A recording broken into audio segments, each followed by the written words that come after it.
এক আঙ্গুল দিয়ে কিন্তু ধাক্কা মারলে কিন্তু এই গেটটা কিন্তু অটোমেটিক কিন্তু চলে যাবে। যে ডায়মন্ড কিন্তু সেরকম ভাবে কিন্তু লাগানো আছে, ডায়মন্ডের হ্যান্ডেল।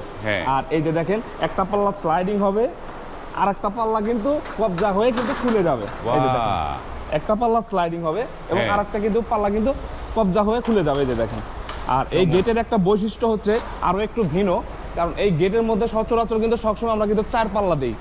আর এই গেটের মধ্যে কিন্তু আমরা কিন্তু পাল্লা ব্যবহার করেছি 5টা পাল্লা। এই যে 4 পাল্লা কিন্তু আমি কিন্তু অলরেডি কিন্তু খুলে দেখাইলাম। হ্যাঁ, যেমন এই যে একটা স্লাইডিং হয়, আর এই একটা স্লাইডিং হয়, বাহ। আর 5 পাল্লার মধ্যে কিন্তু এই যে দেখেন এইখানে কিন্তু আরো একটা কিন্তু সবসময় যাতায়াতের জন্য কিন্তু একটা কিন্তু পকেট পাল্লা কিন্তু ব্যবহার করা হয়েছে।